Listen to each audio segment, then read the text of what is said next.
A very good afternoon, I'm Prithween, and we're starting with a breaking input from J&K. Security forces in the Union Territory have arrested a journalist by the name Adil Farooq in Srinagar, who was found in possession of grenades.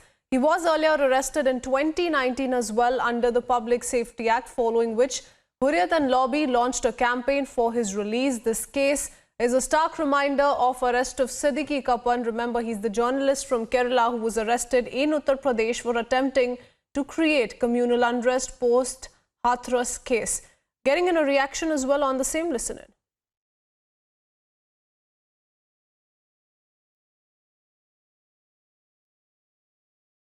ये बहुत दर्दनाक है और सबसे पहले तो मैं ये कहूँगा कि ये जो केस है जिसमें ग्रेनेड अटैक हुआ उसके बिल्कुल पास अमीरा कदल में जो फोर्सेस पर फेंका गया टेररिस्ट से और उसमें 5 या 6 सिविलियन जख्मी हुए, उस केस में इसको प्राइम सस्पेक्ट अरेस्ट करना चाहिए और इसके खिलाफ कानूनी कार्रवाई होनी चाहिए।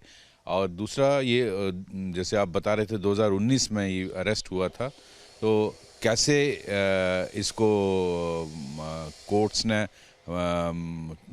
फ्री छोड़ दिया ये भी देखने का मामला है।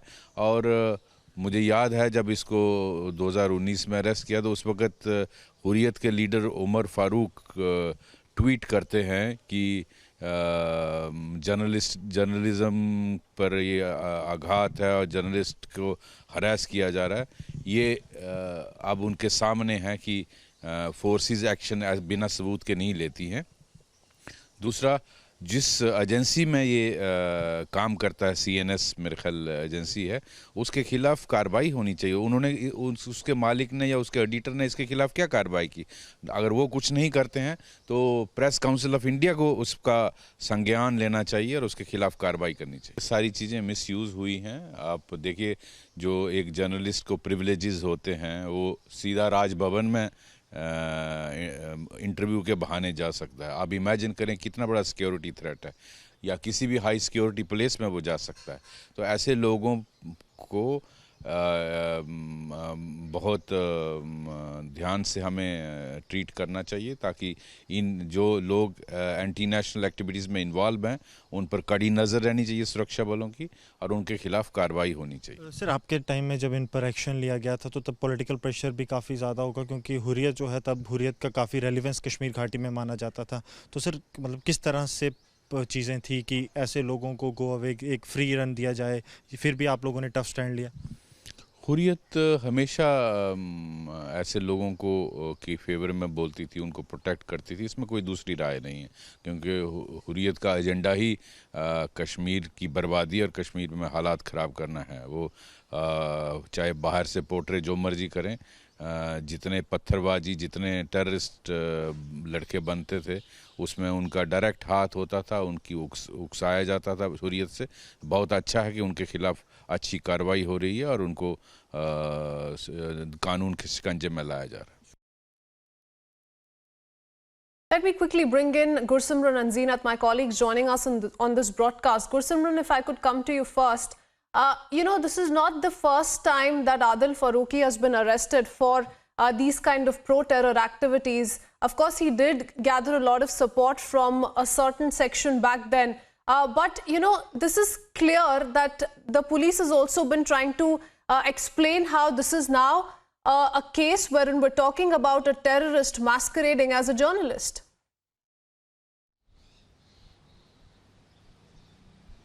Indeed, he was using the cover of being a journalist to carry out his terror activities.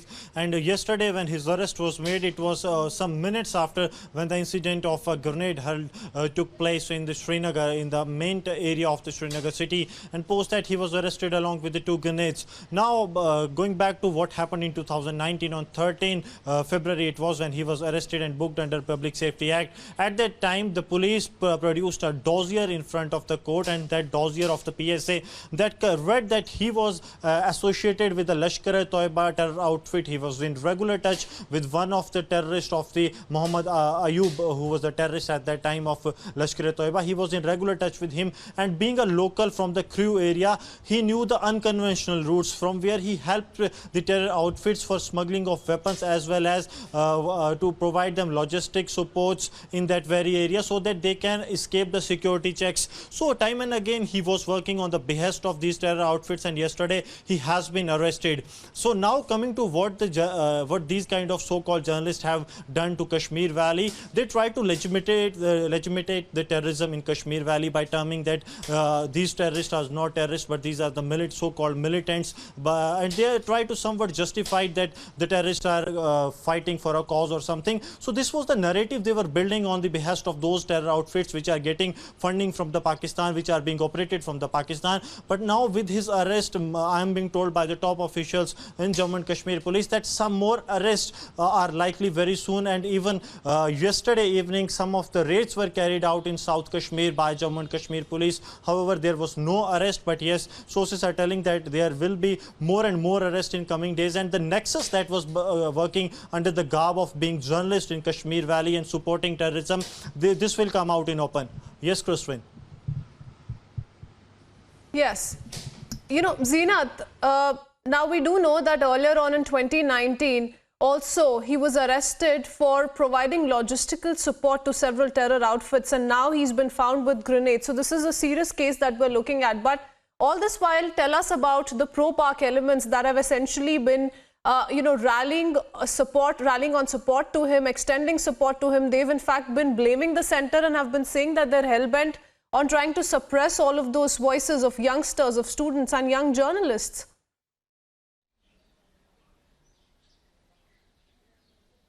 See, Christine, I'll take you, if you remember, just yesterday after the grenade incident happened at Hari Singh High Street, it was Republic, the one who carried the news break at around 4:10 when we carried the news that the journalist has been arrested along with the ammunition that was recovered from his car, although he was traveling with two more people who managed to escape from the spot.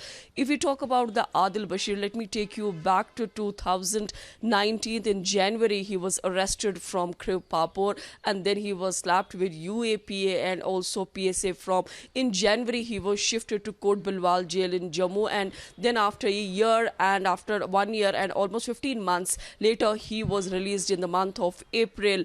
And though he was in touch with the Hundiya, though he has been a courier of the Jaish-e-Mohammed, because he comes from Kriv, and Kriv has a very strong belt of Jaish-e-Mohammed for a long time. He used to work for them as a courier. That is why he was booked under PSA. Yes. Because many things were Zeenat, I'm afraid I'm going to have to interrupt you there. We have Major General G.D. Bakshi joining us on the phone line. Quickly taking a word from him first up. Thank you for speaking to Republic TV this afternoon, General Bakshi.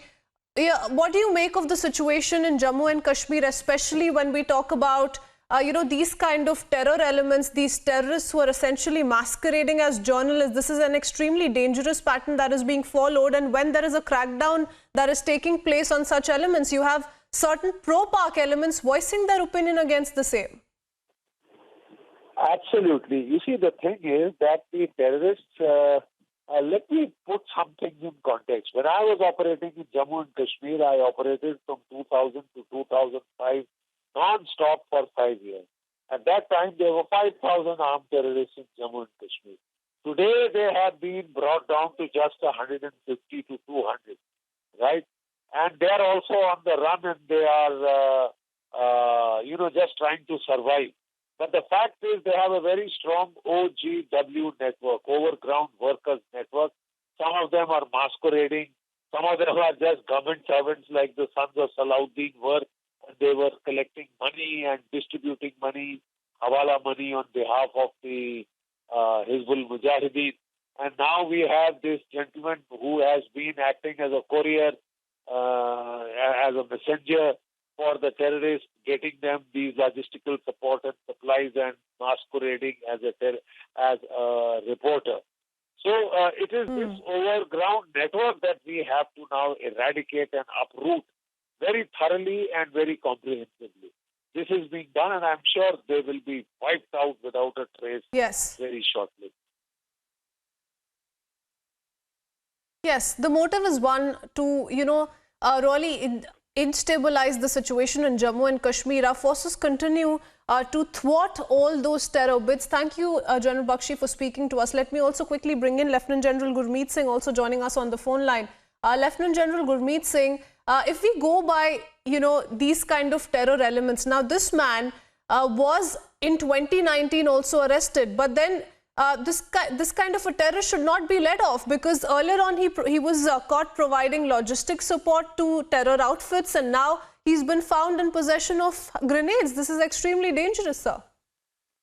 Absolutely, ma'am. I totally agree with you. There has got to be zero tolerance, not only on terrorism, but in all those who support those terrorism by being part of the overground worker network and those who peddle the radicalization. We have to be absolutely ruthless about this thing. And I think the biggest challenge at the moment is those who were supporting or are supporting the terrorism in the entire infrastructure. It may be financial, logistic, intellectual support, or those who have been part of the soft separatism that they've been propagating. I think we've got to be absolutely ruthless on this aspect and ensure that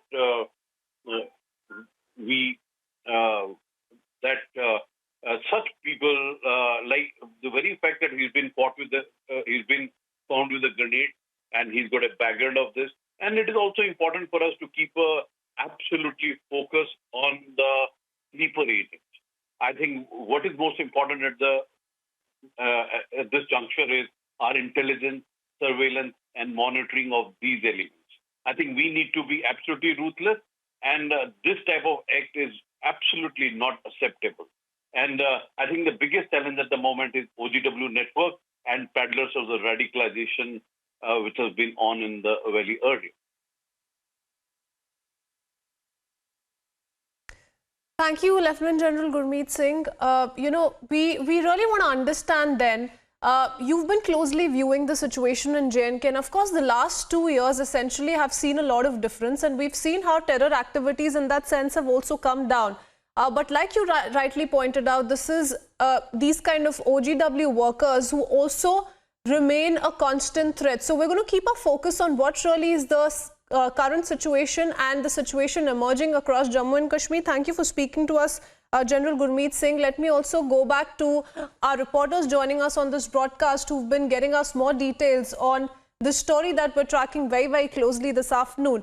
Zeenat, you were trying to make a point. Tell us more about, Adil and what really has been his background, because we've been told time and again, all this while, he's constantly been reporting to Hurriyat leaders in that sense also.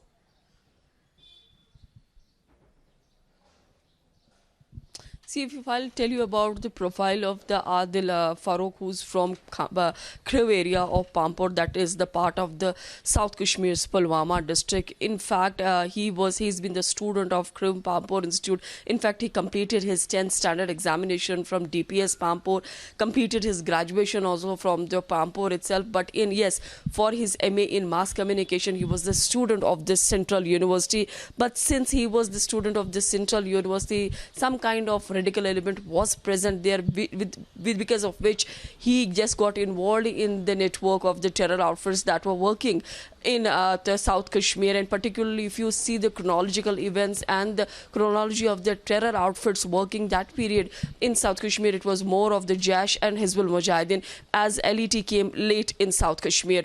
So he was in touch with the Jaish as booked under UAPA and also booked under PSA, and then taken to Kot Balwal, Jammu. But he was released because what I'm picking from the sources that the influence was used by the separatists to get his release. And then in 2019, when he was released in April, so there were many people who came in favor of that he should be released, and that is the police as well as the judiciary is trying to target the student community. The journalists are being trying. So a lot of pressure was built on the judiciary itself when he was released. That is what the sources are telling us, although official confirmation is not there. This is the sources who are telling, who were looking after the case of Adil Farooq. When we talk about yesterday incident, he was arrested from a Makkah market. Makkah market is a street market just outside the Tendal Biscu school, which is one of the popular schools in the Kashmir Valley, where from he was picked up. Though 2 more people along with 1 female managed to escape from the spot around 4:10 when he was arrested by JKP along with the CRPF, and when the vehicle was frisked, they could recover the 2 grenades. And sources within the JKP are telling me that he was the one who hurled the grenade yesterday at the Hari Singh High Street Market. Hari Singh High Street Market is less than half a kilometer from the spot where he was arrested. The questioning is being done by the cargo police here in Srinagar, and it is completely, the monitoring is being done by DIG Central Kashmir Amit Kumar, and also SSP Srinagar St Sandeep Chaudhary is doing the entire investigation of the case. Although IGP Kashmir is quite tight-lipped about the case because a lot of developments are coming in. Although JKP has made its position clear through its tweets that more arrests will be there in coming days, because right now this Adil Farooq is being questioned, he is being interrogated, and it is a journalist. When usually a journalist usually gets a privilege of going to the press conference, going close to the anti-terror operations, and how many times he have worked as a courier service for the Jaish-e-Mohammed, or earlier, though he was in touch with Lashkar also, but later he shifted his loyalty for Jaish. Jaish is the one who was completely and all this while, what's most unfortunate, Zeenat, is that he's been extended support by, these terror sympathizers who've time and again voiced their opinion in favor of Adil. So that's certainly a point of concern, but also something that is important is that this arrest came hours after we saw that grenade blast take place close to Srinagar's Lal Chowk area, in which several civilians were also left injured. So we'll keep a close eye out on all the developments coming in on the same. Thank you, Zeenat and Gursimran, for joining us.